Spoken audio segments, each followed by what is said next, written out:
TVC, a TV do Correio da Manhã. Direto dos estúdios da TV Correio da Manhã em Petrópolis, começa agora o Correio Petropolitano Debate desta segunda-feira.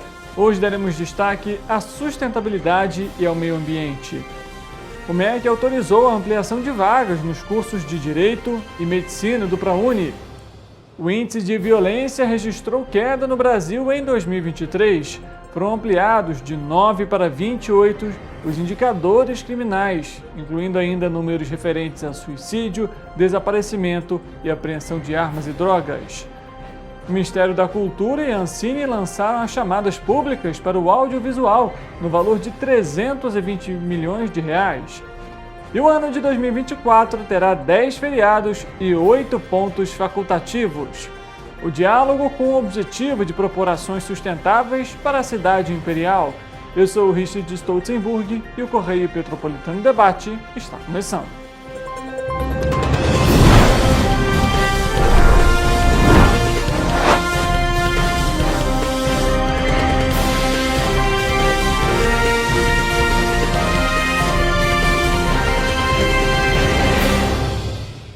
Olá, seja muito bem-vindo para mais uma edição do Correio Petropolitano Debate, a primeira de 2024 e no dia 1º de janeiro. Estamos aqui para trazer o melhor da informação para você e é claro que, apesar de ser feriado, nós não poderíamos deixar de ter o nosso quadro tradicional de segunda-feira, o Correio Político. Então vamos conversar com o nosso repórter Wellington Daniel, que traz o destaque de hoje.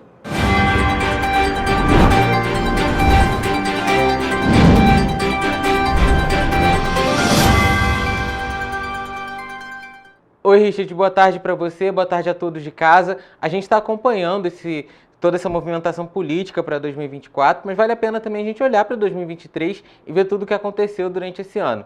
Foram muitas movimentações já pensando nesse ano de eleições, Richard.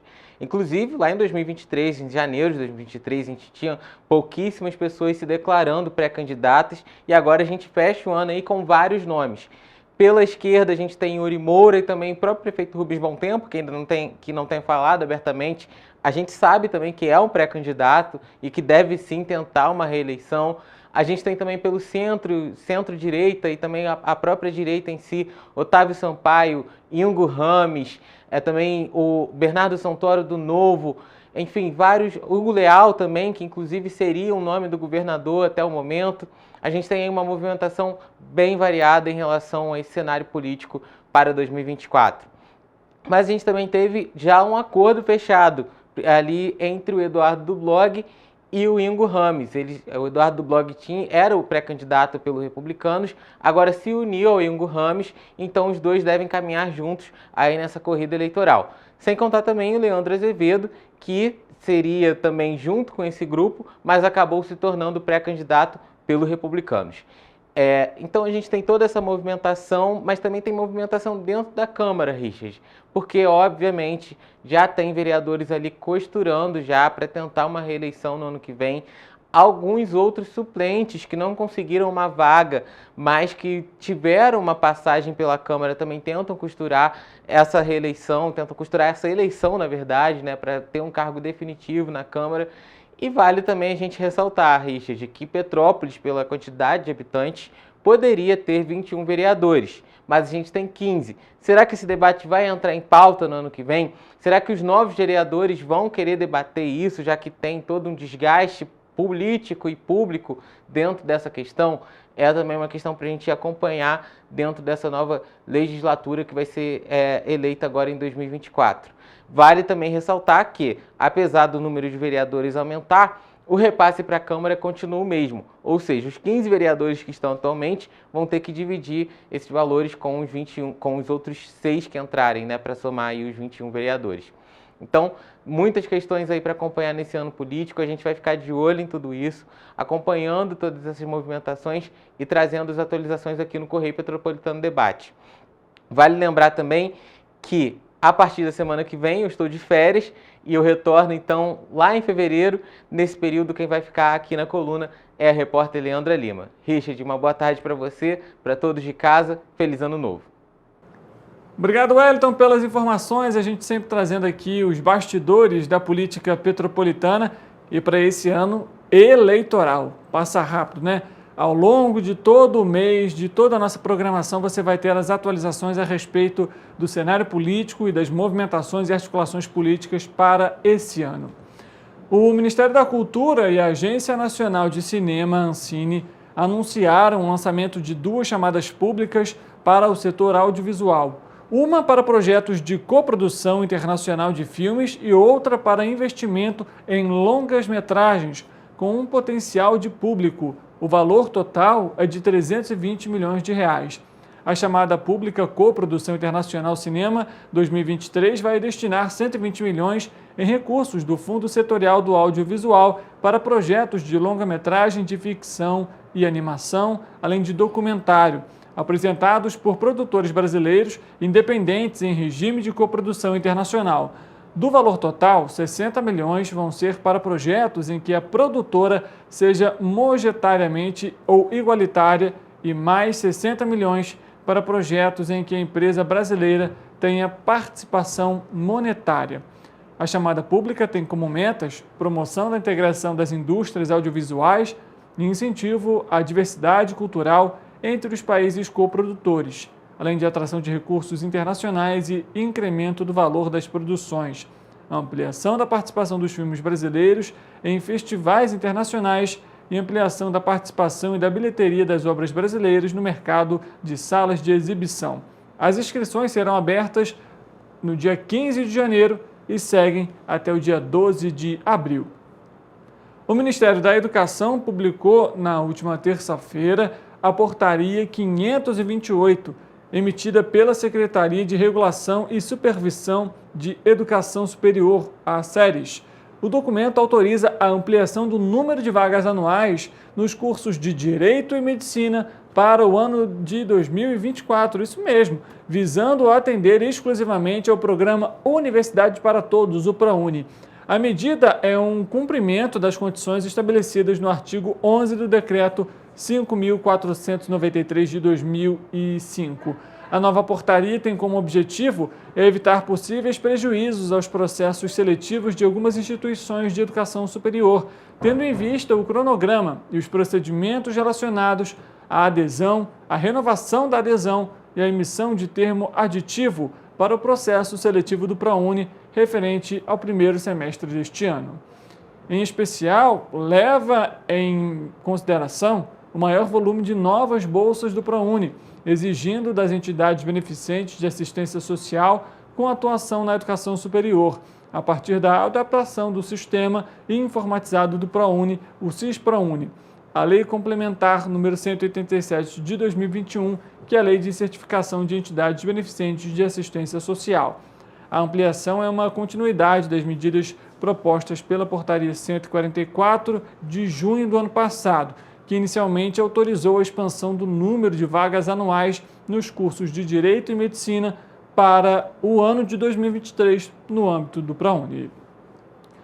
Agora, o Ministério dos Portos e Aeroportos esclareceu que o Voa Brasil, o programa do governo federal que vai garantir o acesso a parte da população brasileira a viagens aéreas com tarifas mais acessíveis, ainda está em ajuste final, motivo pelo qual ainda não existem regras definidas para a participação no referido programa. Deste modo, o Ministério tem alertado que o governo federal não estão realizando cadastros e também não estão solicitando valores para a inclusão do programa, ou seja, golpes estão sendo realizados. Caso o cidadão receba ligação, correspondência, mensagem de texto no celular ou via redes sociais solicitando depósito em dinheiro para ser incluído no Voa Brasil, a sugestão é que denuncie a prática por meio dos canais de atendimento ao usuário.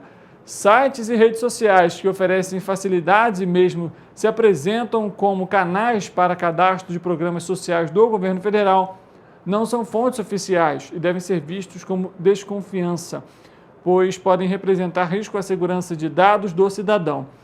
O Ministério dos Aeroportos não realiza contato direto com o cidadão e não utiliza intermediários para a concessão de qualquer benefício mediante pagamento de valores.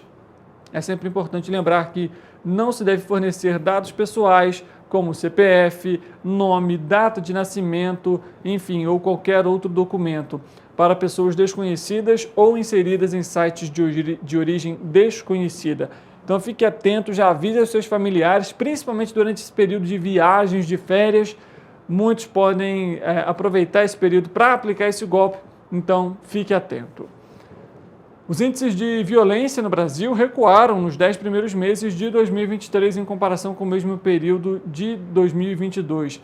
Em destaque estão as reduções nos indicadores de homicídio, feminicídio, lesão corporal, seguida de morte, latrocínio, roubo de cargas e de veículos, além de outros crimes. Os dados completos estão disponíveis para consultas no site do Ministério da Justiça e Segurança Pública e vão ser atualizados mensalmente. Foram ampliados de 9 para 28 os indicadores criminais, incluindo ainda números referentes a desaparecimentos e apreensão de armas e drogas. As informações são fornecidas pelas Secretarias de Segurança Pública dos Estados e do Distrito Federal. O Ministério da Justiça de São Paulo também recebe e valida os dados eletronicamente junto aos membros da federação. O Cinesp, validador de dados estatísticos, é uma plataforma usada pelos 26 estados e pelo Distrito Federal para encaminhar dados de segurança pública de forma mais eficiente e celere. Os dados enviados através do Cinesp são usados como meio de instrumento para a implementação de segurança pública e defesa social e do Sistema Único de Segurança Pública. A partir de agora, os dados nacionais oficiais estão disponíveis a cada 30 dias. Outra novidade é que os indicadores vão ser apresentados com base no número de vítimas e não apenas de ocorrências, o que possibilita dados mais minuciosos. E a gente vai também acompanhar todo esse cenário e ver se de fato a segurança tem diminuído no nosso país. O governo federal divulgou na última quinta-feira os dias e feriados nacionais e estabeleceu os dias e pontos facultativos para este ano. De acordo com o Ministério da Gestão e da Inovação em Serviços Públicos, entre as 18 datas comemorativas, 8 serão pontos facultativos e 10 feriados nacionais. Entre os feriados, 4 vão cair em finais de semana, então o pessoal não vai conseguir aproveitar muito, né? A lista é dirigida ao funcionalismo público de órgãos e entidades da administração pública federal direta, autárquica e fundacional, sem prejuízo da prestação dos serviços públicos considerados essenciais, e poderá ser seguida em todo o território nacional. No segundo semestre deste ano, 3 dos 5 feriados caem em fins de semana. São eles 7 de setembro, 12 de outubro e 2 de novembro. Os 2 feriados do último semestre desse ano, que caem em dias úteis, são o Dia da Proclamação da República, que é o dia 15 de novembro, e a sexta-feira, que é do Natal, no dia 25, e a sexta-feira também do Ano Novo, né, que é para 2025, que também cai na sexta-feira. Bom, chegou o momento da gente saber como que vai ficar o tempo e a temperatura para o início deste ano.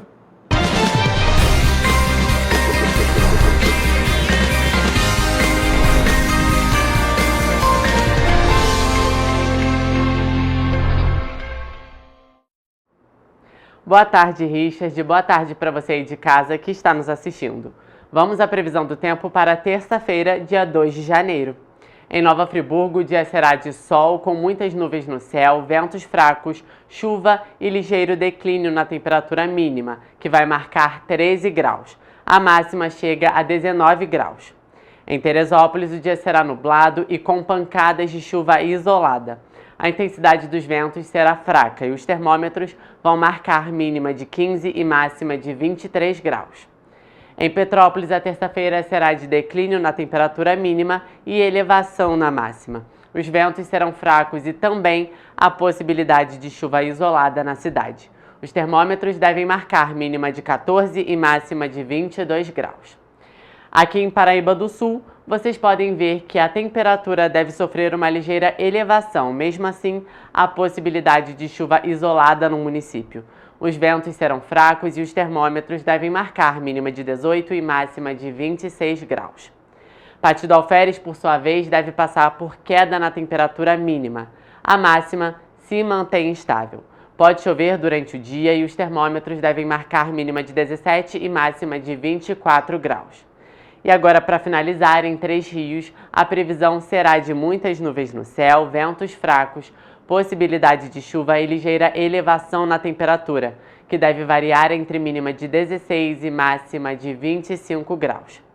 Richard, é importante lembrar que, em caso de emergência, a população deve entrar em contato com o Corpo de Bombeiros por meio do telefone 193 ou, se preferir, com a Defesa Civil, pelo número 199. Obrigado pelas informações, Eric. O Correio Petropolitano Debate vai fazer um intervalo rápido. Na volta, nós vamos conversar com dois ambientalistas para falar sobre o Instituto Felipe Guedon, que realizou uma reunião aqui em Petrópolis em dezembro de 2023 para falar sobre a sustentabilidade em Petrópolis e quais ações podem ser adotadas. Nós traremos essa entrevista, então, para entender quais ações podem ser implementadas para tornar Petrópolis uma cidade mais sustentável. O Correio Petropolitano Debate volta já.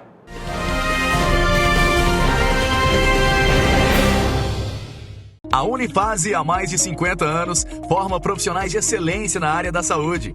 E agora dá um passo além, o ensino técnico. Aqui, você se prepara para o mercado de trabalho e valoriza sua formação técnica com cenários exclusivos de prática e estágios supervisionados na rede pública e privada de Petrópolis. Faça o curso técnico em enfermagem da Escola Técnica Irmã Dulce Bastos da Unifase.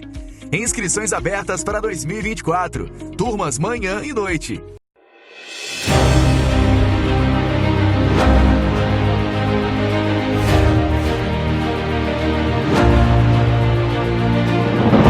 Não é jornalismo de direita, é jornalismo direito.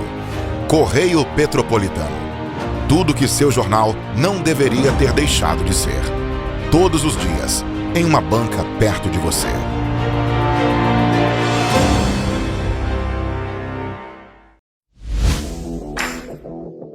Para ter mais qualidade de vida, conte com a maior rede de academias de Petrópolis. Aqui na Corper, com uma mensalidade, você utiliza todas as unidades: Centro, Bingen, Itamaraty e Itaipava. Com planos a partir de R$ 89,00, e a academia oferece ambientes modernos para você cuidar da sua saúde com segurança. Os espaços contam com dezenas de aparelhos de musculação, diversos equipamentos para aeróbico e funcional, além, é claro, de profissionais qualificados e uma extensa grade de aulas coletivas, que inclui dança, bike, jump, wolf fit, step fit, entre outras. Nossas estruturas são equipadas com salas de musculação e aulas coletivas, salas de avaliação física e nutricional, vestiários e estacionamentos amplos. Venha nos fazer uma visita e surpreenda-se! Rio de Janeiro, atração o ano inteiro. Tem descanso, tem folia, noite e dia, alegria, sol e praia, diversão. No prato ou copo, a festa, o bar, museu ou bloco. Show, cultura, história, gravado na memória e no seu coração. Rio de Janeiro, vem se apaixonar. Rio de Janeiro, vem se apaixonar. Cidades maravilhas, campo, mata, serra e trilha, em estado de emoção. Tem o Rio de Janeiro, que você já ama, e o Rio, que ainda vai conquistar você. Apaixone-se pelo Rio. Rio de Janeiro, vem se apaixonar. Rio de Janeiro, vem se apaixonar. Governo do Estado do Rio de Janeiro. A Unifase, há mais de 50 anos, forma profissionais de excelência na área da saúde. E agora dá um passo além, o ensino técnico. Aqui, você se prepara para o mercado de trabalho e valoriza sua formação técnica com cenários exclusivos de prática e estágios supervisionados na rede pública e privada de Petrópolis. Faça o curso técnico em enfermagem da Escola Técnica Irmã Dulce Bastos da Unifase. Inscrições abertas para 2024. Turmas manhã e noite.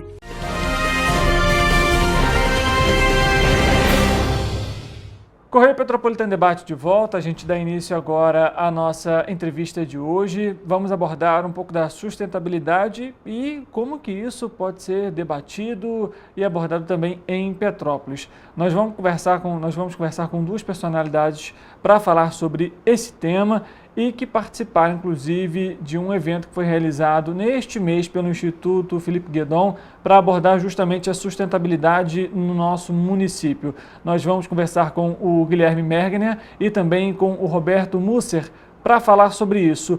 O Guilherme é empresário e também atua na área de energia solar. Já o Roberto, ele é doutor em energia e vai falar também para a gente sobre esse tema.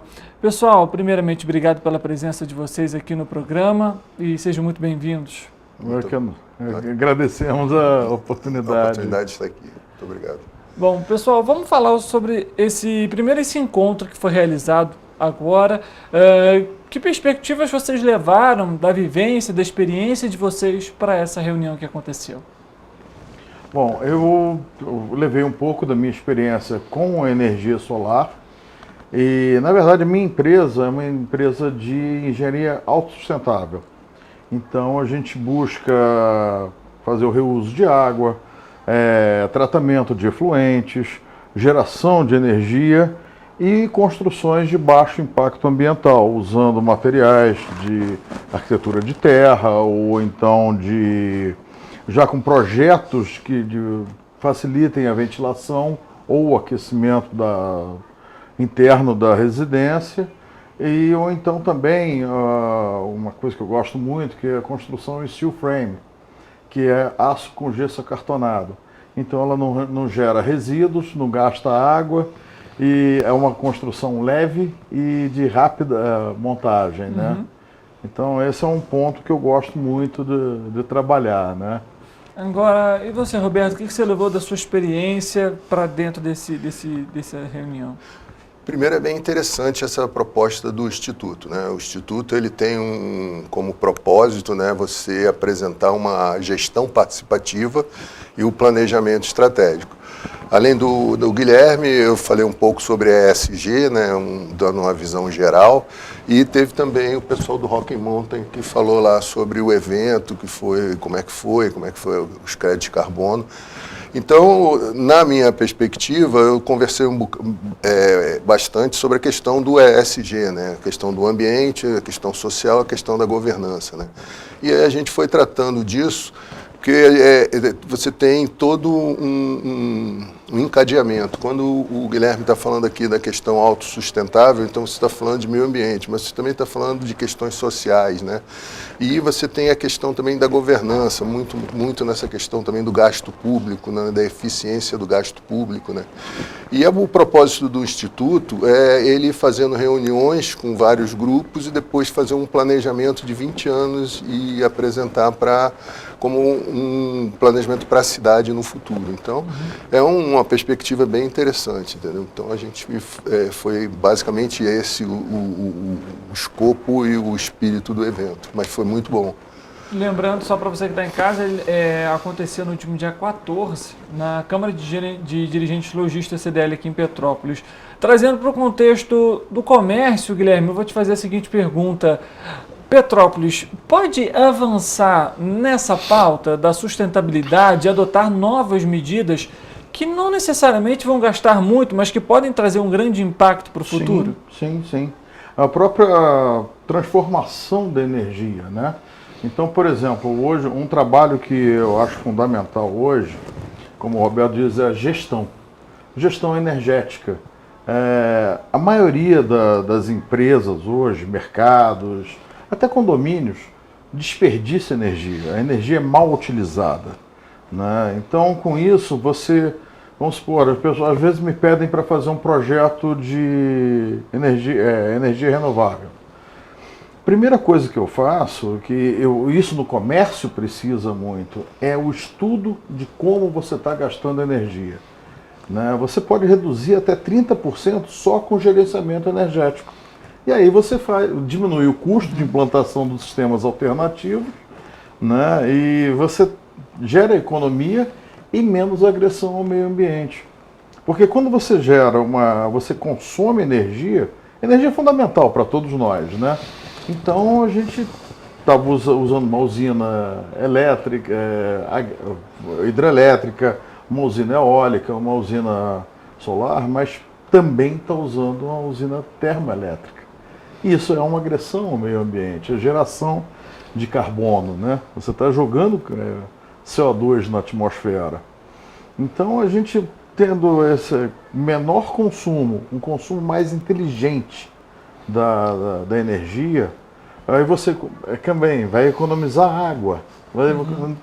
Isso, quanto mais você fizer esse trabalho, você está poupando recursos naturais e agredindo menos o ambiente. Quando você bota um biodigestor, vamos supor, na sua empresa, você está deixando de lançar esgoto na natureza, em rios, ou, por exemplo, até nas fossas sépticas, a infiltração do solo, que vai contaminar um lençol freático, sabe? Então, tudo isso, vamos agredir menos, vamos botar menos árvores. E o Roberto tem a questão, né, ele pode falar bem melhor do crédito carbono, que é uma coisa, é um assunto até que ele domina bastante, né? Era justamente isso que eu ia te perguntar, Roberto. Petrópolis passou ano passado por uma situação bem delicada, que foram as tragédias. E aí a gente vê a necessidade de justamente se debater sobre esse tema, não somente na questão do comércio, mas no impacto social também. Como que Petrópolis tem solução? Podemos apontar soluções? Sempre tem solução, né? Se não tivesse solução, fecha e vamos embora, mas claro que tem solução. Essa é a questão que o Guilherme acabou de falar aqui, é a questão do momento, né? A gente, nos anos 2000, a gente teve a era da gestão do conhecimento, né? Então, era o conhecimento como base e tal. Agora, nesse momento, a gente está passando pelo momento da transição energética. A transição energética, a COP28 discutiu muito isso, a transição energética ela passa por uma questão de a gente fazer uma opção. Qual a opção que a gente vai fazer? A opção da gente ter um futuro dar um futuro para as futuras gerações, né? Isso é uma questão. Ou se a gente vai levar a temperatura da Terra, que hoje já subiu 1,4 graus, né, acima da pré-industrial, da temperatura pré-industrial, e isso, cara, ao longo do tempo, você vai ter que optar, a gente vai ter que optar. Então, a COP a gente tentou optar e uma das maiores frustrações naquele momento foi que não colocaram lá nada sobre combustíveis fósseis, né, uma restrição, alguma coisa, porque isso é muito complicado, a nossa economia é baseada nisso. Bom, vindo para Petrópolis, a gente sofre as consequências desse problema ambiental, que é essa transição energética para uma energia mais verde, o ciclo da água, né? Porque também, se você perceber, com essa mudança climática, os rios no norte eles estão ficando secos. As chuvas, as intensidades de chuvas estão ficando maiores. Sim. Então, quando você chega aqui em Petrópolis, você não é uma questão só de você fazer drenagem em rio. A questão é que o volume de água aumentou muito. Então, você tem, por exemplo, aí na cidade, você tem iniciativas bem interessantes. Por exemplo, o asfalto permeável e os bueiros ecológicos. Pô, então, toda obra que você for fazer de recapeamento, como Valparaíso, por exemplo, você tem que fazer daquela forma. Por quê? Porque você está mitigando os riscos, porque você não vai evitar. Porque quando você bota uma sirene num local de risco, cara, pô, sirene é para você sair correndo, cara. Sirene, você escutou a sirene, cara, levanta e vai embora. Não vai ver se tem isso, tem aquilo, mala, nada. Porque, cara, você chegou num ponto em que a gente tem duas alternativas. Uma é a gente ficar apagando incêndio, você teve um problema, mas vamos lá, vamos chorar, vamos fazer acontecer. Ou trabalho paliativo, né? Ou você fazer o preventivo, né, cara? Eu vejo Petrópolis como que ele é uma cidade que tem um problema fundiário muito grande, né? Precisa ser resolvida essa questão. Tem lugares que você não pode construir, cara. Não pode. Então, pô, se tem... E isso tem que ser resolvido. Isso é um debate que a sociedade, em algum momento do tempo, ela vai ter que parar para fazer, né? Então, tem solução? Tem solução. Passa por uma discussão política. Isso é uma discussão política. Mas é uma discussão política, assim, qual o objetivo que a gente quer? Que cidade a gente quer? Qual é a cidade que a gente quer no futuro? Qual o legado que a gente quer deixar? Porque as mudanças, elas vieram. Essa questão da transição energética, como ele estava falando aqui, da questão da energia solar, dele fazer um reaproveitamento. você tem que entender, né, na hora que você está consumindo energia, você tem que falar assim, pô, qual é o meu modo energético de produção? Qual é o modo que eu consumo energia? A partir daí, a gente vai optar. Você vai usar mais água, você vai usar combustível fóssil, esse combustível fóssil vai ser neutralizado por um mercado de carbono, que acabou de ser aprovado lá na Câmara, né? Então, ainda vai voltar para o Senado para algumas coisinhas e tal, mas, cara, é uma evolução isso. E Petrópolis, para qualquer lugar que você olha, está tudo verde, cara. Então, é muito melhor, mesmo que você tenha lá no lugar lá, desmatou, plantou chuchu, é muito melhor você replantar a floresta do que você botar concreto. Então, essas coisas, elas precisam ser debatidas. Você prefere o quê? Prefere fazer um crescimento horizontal ou crescimento vertical da cidade?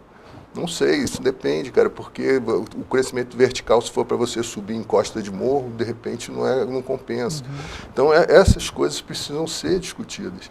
E na perspectiva, não estou falando na discussão da perspectiva financeira, estou falando numa discussão, numa perspectiva ambiental, de você preservar o que tem, e com essa preservação você conseguir ter uma melhor qualidade de vida, né? Uma qualidade de vida com menos risco, menos mitigação ao risco, né? E você ter também um retorno para toda a sociedade. Se a gente for olhar isso numa perspectiva macro, né? Que você olha assim, você vê, por exemplo, mobilidade urbana. Pô, isso é um tema importante, está dentro da transição energética. Hoje, carro elétrico, veículo elétrico, ele é uma das saídas, uma das alternativas para o transporte de massa. Mas, pô, será que essa alternativa é a alternativa para essa cidade? Porque aqui nós temos uma topografia diferenciada. Então, essa topografia, na minha visão, minha humilde visão, é que você deveria, assim, identificar como são, clusterizar, né? Você definir, sei lá, Alto da Serra assim, Cascatinha assim, e depois disso você tentar trazer experiências internacionais de locais parecidos, não é copiar, é trazer as experiências, adaptar à realidade daquele local. Cara, eu ali no Valparaíso tem a Batata James ali. Sim. Cara, quando passa 2 ônibus ali é um desespero, cara. Aquele ônibus não dá para passar ali, cara. Ali tem que ter uma solução, cara. Não pode você, num dia de chuva, lá, tal, tem um ônibus descendo e outro subindo, o cara tem que dar ré, não sei o quê. Isso é você estudar e você mitigar a emissão, você mitiga o risco, você transforma isso como um benefício para a sociedade. Então, é nesse sentido. Aí, quando a gente fala essas 3 letrinhas, ESG, você está falando disso como um todo, tá? Então, é mais ou menos isso aí. Ok? Guilherme, você comentou logo no início da sua fala sobre a gestão energética, sobre como você está gastando energia. Primeiro, como analisar isso? Como fazer ali um primeiro levantamento de como que eu estou gastando energia? Como que o comerciante, o empresário pode chegar ali e olhar de forma mais crítica para o consumo que ele tem? Uma questão básica, por exemplo, uma vez eu fui convidado para fazer um orçamento, um estudo para um determinado restaurante de Itaipava, um restaurante grande, famoso. E eu cheguei lá, ele tinha 9 freezers. E antigos, então era um consumo de energia muito grande. Bastou ele trocar esses 9 freezers por uma câmara frigorífica, a conta de energia dele baixou 20%.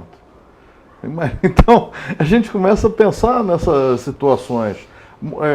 Na sua casa, por exemplo, você tem uma geladeira com 10 anos.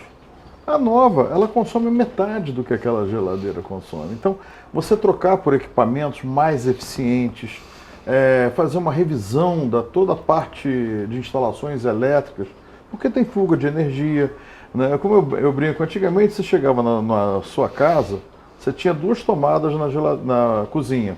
Uma para geladeira. Sim. E outra para ligar eventualmente um liquidificador, uma batedeira. Hoje, quantas tomadas você tem na sua cozinha? É o fogão, que já é eletrônico, não digo nem o fogão elétrico, eu digo eletrônico mesmo.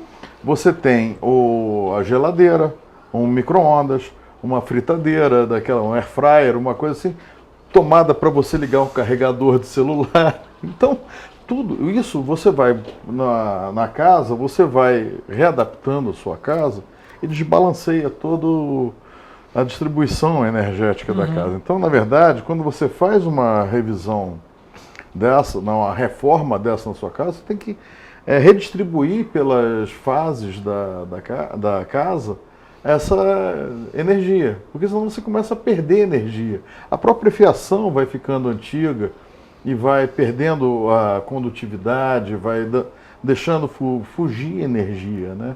Então, isso seria uma gestão doméstica, né? Um comércio, uma padaria, uma lanchonete, um restaurante, e da sua casa mesmo. Agora, você imagina um condomínio que tem portões de garagem, elevadores, então é muito mais opções que você tem para fazer esse controle, né? Por exemplo, um elevador inteligente, você tem 3 elevadores. A primeira coisa que todo mundo faz é apertar o botão dos 3. Não, bota um sistema inteligente que você aperta um botão só. Ele automaticamente, ele vai ver qual é o elevador que está mais próximo e vai jogar para lá. Você já está economizando, né? Senão você está ativando 3 motores ao mesmo tempo para fazer uma função única, né? Então essas coisas a gente vai trabalhando, né? Nessa consultoria de redução de gerenciamento de consumo de energia, né? O aquecimento da piscina, a sauna, tudo isso a gente vai trabalhando para melhorar a eficiência, né? O Roberto falou aqui também uma coisa que da gestão de transporte, né? Hoje, por exemplo, eu sou fã, né, que é da minha área, é o ônibus elétrico. Tá? O ônibus elétrico, você pode deixar uma bateria carregando dentro da garagem, que pode ser até um carregamento com energia solar, né? E outra bateria está dentro do ônibus, ele rodando pela cidade. Quando chega de noite, ele para na garagem, tira aquela bateria e coloca a bateria nova. Ele vai rodar mais 150, 200 quilômetros com aquela carga de bateria. Tá? Aí você diz, mas o ônibus elétrico tem força? Tem muito mais torque do que o ônibus a diesel. Então ele vai subir as ladeiras de Petrópolis com mais facilidade. Até porque a gente não sabe se vai ser ônibus, né? Ou se vai ser um outro modal. Ou um outro modal, né? Mas vamos dizer assim, o ônibus mesmo. Exatamente. Você tem, ele carrega muito mais carga, peso. Ele pode levar mais passageiros. Ele sobe com mais facilidade, leva mais passageiros, não faz barulho de motor, é só aquele motorzinho da enceradeira, né? E não joga CO2 no monóxido, aliás é monóxido de carbono, que é um veneno para a gente, o diesel queimado. E o NOx, né? Que aí o pessoal fala do biodiesel e tal, cara, biodiesel, dependendo da quantidade, estraga o motor. Então você vai ter redução de consumo, silêncio, maior eficiência, menor manutenção e uma viagem mais tranquila, mais confortável, menos barulho no ambiente, né? Esse monte de ônibus acelerando. Eu já deixei de comprar casa aqui em Petrópolis porque era numa curva onde subia ônibus. Eu falei, caramba, subindo o ônibus nessa curva aqui na ladeira vai ser uma barulheira infernal, várias horas e horas por dia. E volta naquele impacto social que a gente estava comentando logo no início. Você tem poluição sonora como um exemplo disso, né? Agora, Roberto, uma coisa interessante que a gente estava comentando aqui, e você comentou logo durante sua primeira fala também, em relação a carros, ônibus elétricos, ainda hoje é um investimento alto.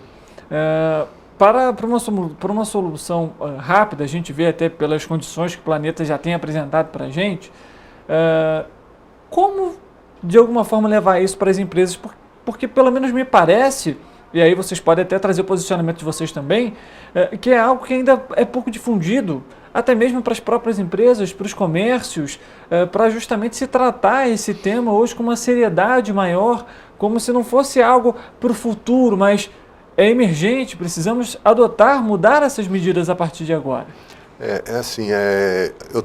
A minha atuação eu trabalho na área de consultoria energética, tá? Então, e de desenvolvimento sustentável. Então, eu faço consultoria para empresas nessa área. E aí, quando o Guilherme falou aqui de eletrodomésticos, por exemplo, existe um programa no Brasil chamado Procel, né, que é de eficiência energética, em que já foi comprovado que as geladeiras, elas, ao longo do tempo, elas ganharam em eficiência, mas também ganharam em preço, né? Então, você precisa ter esse equilíbrio. Só que quando você coloca isso lá na ponta do lápis mesmo, você vê que, por exemplo, uma geladeira que vai durar 10 anos, com 2, 3 anos, ela já se pagou pelo consumo, pela redução de consumo. Então, isso é um aspecto, né? Então, quando a gente fala em indústria, né, então você muda de patamar, né, que a indústria hoje, essa questão da transição energética, ela está trazendo para o mercado de eletricidade. Não vamos falar de mercado de energia como todo. Se falar energia, a gente fala gasolina, diesel, né, mas eletricidade. Ela está trazendo para o mercado de eletricidade algumas inovações bem importantes. Uma delas é a área de atuação do Guilherme, que é a geração distribuída, né, que é você fazer a sua autogeração, ou você se juntar com um grupo de pessoas, fazer uma fazenda solar, de lá você compensar a energia e tal. O segundo é a questão do mercado livre de energia. Hoje, a gente está dentro da área da concessão que a gente está aqui, que é da Enel, né, então você é um cliente cativo da Enel. A partir do ano que vem, o limite do cliente cativo ele vai diminuir. Então, uma grande parte desses clientes que são cativos hoje vão poder negociar a energia diretamente ao fornecedor. Então, eu posso entrar com meus conceitos de ESG, por exemplo, eu quero ter uma energia mais limpa. Então, eu vou comprar de um fornecedor de energia eólica do Nordeste, de energia solar, de energia hidráulica, né? E não vou comprar nenhuma energia de fonte fóssil. Eu posso optar por isso. Posso optar por comprar a energia do fornecedor que me oferecer a energia mais barata dentro daquele período. Então, isso vai ser uma verdadeira revolução para esse tipo de cliente. Que aí a gente está falando num cliente industrial que não é nem um mega indústria, mas são aquela cadeia de fornecimento que você, né, malharia, padaria, né, que você começa a ter Então, essa evolução no contexto da transição energética, ela é muito importante. Então, assim, não vim aqui para dar conselho, mas se eu pudesse dar uma sugestão, né, Guilherme? Eu começaria, se tivesse uma conta aí na faixa aí de uns 15, 20 mil reais, eu começaria a procurar empresas como a do Guilherme, né, para assim, uma orientação sobre qual seria a minha melhor opção de fornecedor de energia elétrica. Porque energia elétrica é assim, para a gente do setor, a gente chama a distribuição de energia elétrica como um monopólio natural. Porque você tem um poste, um fio, esse fio transmite eletricidade para a sua casa. Por que é monopólio? Porque se eu fizesse uma concorrência, a outra empresa ia botar outro poste, a outra outro poste, a outra outro poste. Então, ali é um monopólio natural. Então, o que eu faço? Como é que funciona hoje? Hoje, aqueles bens, ele pertencem ao Estado. O Estado pega aqueles bens e ele faz um processo de concessão a uma concessionária, que é o que acontece hoje, por exemplo, com a Enel. Né? Isso é a regulação do setor. Bom, está se discutindo, né, e isso daí para 2024 vai ser uma discussão bem interessante desse setor, se você vai desvencilhar ou separar, você vai ter só a comercialização de energia, aí essa faixa vai diminuir bastante, vai até consumidor residencial. Se você vai botar uma parte só para comercializar e uma parte só de ativo, manutenção, operação, isso está sendo discutido. Mas hoje funciona assim. As empresas como a do Guilherme, de energia solar, de geração fotovoltaica, elas fazem a conexão à rede e essa fronteira entre a empresa dele e a concessionária hoje está um ponto de tensão. Né? Tem um atrito ali que para o ano que vem está se buscando discutir para a reforma do setor elétrico. Isso é uma coisa bem importante. Assim, a sociedade ela deve ficar bem atenta a essa coisa. Porque essas regras, elas são regras que afetam o custo operacional, né, que é o custo operacional de qualquer negócio, porque ali é matéria-prima de base, né, eletricidade, e também isso é a longo prazo, que estes tipos de decisões, né, que são tomadas na forma de regular mercados de concessão, elas são de longo prazo, né? Então essa coisa as pessoas precisam ficar bem atentas. E é interessante, rapaz, porque buscar novos equipamentos e novas formas e novas freezers, novas geladeiras, é interessante você ter uma orientação, isso é óbvio, sim, e depois você ter em conta que isso daí você está melhorando o desempenho do seu negócio, contribuindo com o meio ambiente, né, que toda essa contabilização no mercado de carbono ela vai cada vez mais ser pontuada, né? Então, eu economizei, ele economizou, você economizou, pô, mas aqui nós três não dá nada, mas se eu juntar 1000 pessoas igual a nós três já dá alguma coisa, a gente já começa a ter, entendeu? Então essa participação social também, de você ter essa contribuição, essa gestão participativa, cara, isso daí também é bem legal. E tudo começa ali, né, chamando ele para botar um solar lá para diminuir a minha conta de luz, né? Um reuso de água para diminuir o consumo, né? Até a gente conversou isso lá no debate, que pô, Petrópolis chove pra caramba, cara. E eu não entendo o porquê que o cara, por exemplo, um síndico de um prédio, ele não enterra 3 caixas d'água, guarda aquela água ali e rega o jardim com ela. São questões que parecem assim, um negócio simples até. Uma coisa boba. Um banho, você gasta 60 litros de água. Cada caixa acoplada daquela do vaso sanitário são 6 litros. Ou seja, se você reutilizar a água daquele banho, você toca 10 descargas. Por que você vai jogar água limpa para jogar o que você deixou no vaso fora, cara? Sabe? Então, e aquilo ali você pode jogar para um biodigestor, você vai ter fertilizante, porque o lodo do biodigestor é um excelente fertilizante, você tem geração de gás. Quanta vantagem do reuso da coisa? Eu tive uma experiência que o pessoal lá na área de eficiência energética, numa empresa que eu trabalhava, tinha um chuveiro que o chuveiro esquentava a água e a água fria passava numa serpentina embaixo do piso, que a água quente que caía, ela pré-aquecia a água fria, aí você diminuía o consumo em mais ou menos 10% o consumo do chuveiro.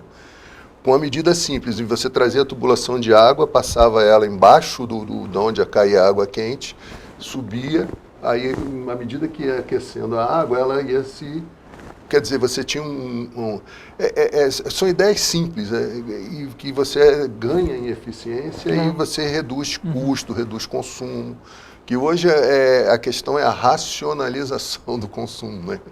E hoje a gente está numa sociedade que a gente precisa racionalizar. Então, reuse, recicle. Né? Exatamente. Gente, para a gente poder finalizar esse nosso bate-papo aqui, fazer uma última pergunta para o Guilherme, justamente trazendo essa questão da racionalização do consumo de energia.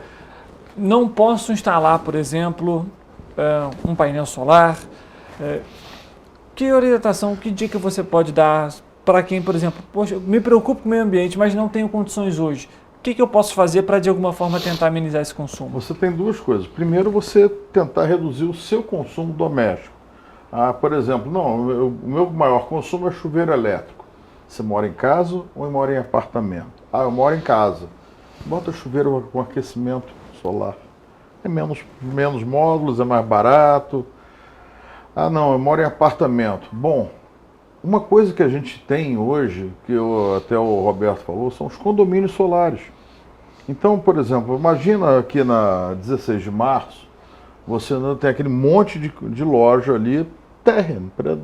Por que não se faz um condomínio daquele, compra-se um lote, vamos supor, na posse, e faz um sítio solar ali? Então, porque o sítio solar, inclusive, eu não vou mais continuar na 16 de março, eu vou mudar minha loja para Rua do Imperador. Cara, você só muda o teu relógio, muda o número do teu relógio e você continua dentro daquele clube, vamos dizer assim, pagando. Você vai construir aquela usina solar ali junto com um grupo e você vai ter a compensação energética. Porque o funcionamento da energia solar, ela, quando é na sua própria casa, você gera energia, faz o consumo imediato, o excedente você joga na rede para consumir durante a noite, né? A não ser que você tenha um banco de baterias que vai acumular e Sim. você deixa a Enel para lá e fica só com a sua energia, né? Mas, por exemplo, você pode a geração de energia à distância, né? Por exemplo, o Roberto falou tão bem do Mercado Livre. Você pode estar comprando energia produzida lá no Nordeste, numa fazenda eólica, e você está consumindo aqui. Vem por fios e tudo, é o sistema de distribuição integrado, né, do país. Você vai estar consumindo energia. Só que aonde está sendo gerada essa energia? Não, eu tenho aquele grupo, eu não posso montar na minha casa, mas eu faço parte de um grupo que a gente tem um condomínio solar. Né? Então, cada um compra uma cota, você vai ter o seu percentual de consumo ali, né? De abatimento da sua despesa com energia. Né? Você tem algumas restrições de tamanho de usina, né? Que não pode ser uma usina assim de um tamanho, acho que é 3 megawatts, alguma coisa desse tipo. 3 megawatts hoje. E você tem que obrigatoriamente estar na mesma área de concessão da concessionária que te fornece energia para você poder fazer a compensação. Que na sua casa, por exemplo, você tem um medidor que eles chamam de bidirecional, que ele mede a energia nos dois fluxos, tanto da concessionária para você quanto de você para a concessionária. No caso da usina, ele tem um medidor que ele joga a energia dentro da rede da concessionária, e aí aquele montante separa aí 2%, 1%, 0,5%, e cada um abate aquele valor da sua cota. E aí a grande confusão desse negócio todo era a questão da tarifação do uso do sistema, por isso que é aquela discussão de separar, né? Sim. E a outra coisa aí é a questão do ICMS, cara. Que a reforma tributária ela foi uma coisa bem legal porque ela deu uma... variada. Não é melhor, como dizia antigamente no ônibus, o freio de arrumação, né? Porque tem uma conta que você faz a conta do ICMS por dentro e faz a conta do ICMS por fora. Então, aí é uma complexidade que... E aí eu acho que isso daí trouxe uma luz, né? A gente tá vendo aí diversas ações, até mesmo pela necessidade que hoje o próprio meio ambiente tem mostrado, não só para a população, mas para os governos em todas as instâncias, né? E também empresas e instituições a respeito realmente de cuidar hoje do meio ambiente, da sustentabilidade, trazer isso para o dia a dia.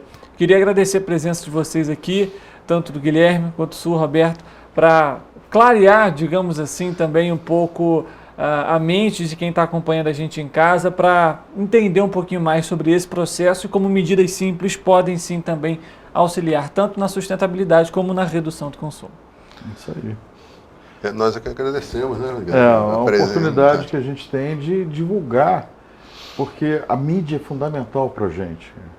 Sabe? Os bons jornalistas que divulgam o que realmente é importante, falta. A gente tem uma divulgação muito grande de achismos, né? Que atrapalham o nosso trabalho, atrapalham o trabalho. A famosa conscientização da sociedade. A famosa fake news, né, cara? Mas, assim, às vezes não é só fake news, é também informação errada, né? Ou incompleta, né? Não chama de errada. Mas uma coisa que eu acho, assim, se você puder me permitir, uma coisa que eu acho importante, cara, é o papel do IPG nisso, entendeu?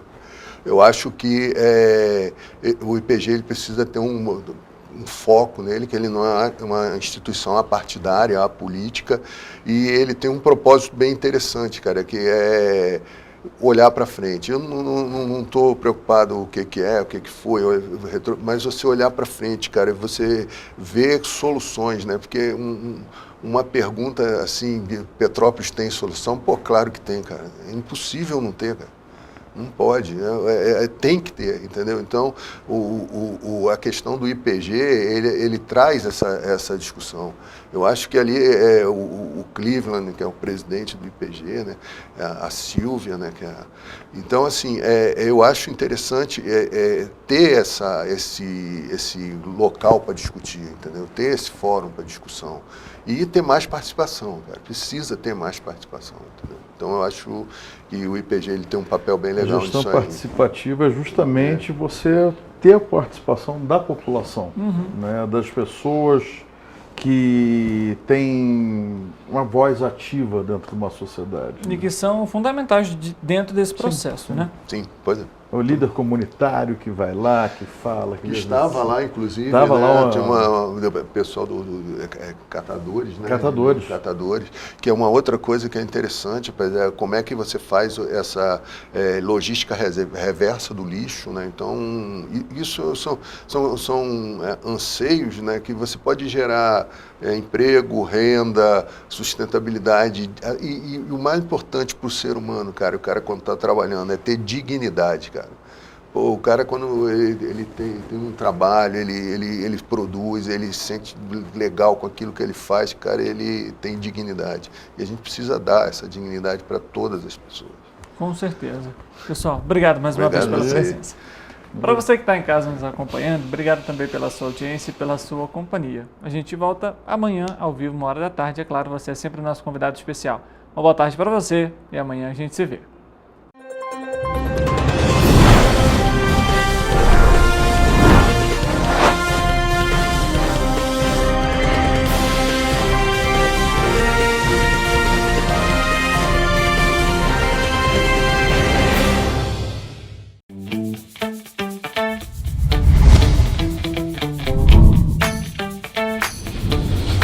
TVC, a TV do Correio da Manhã.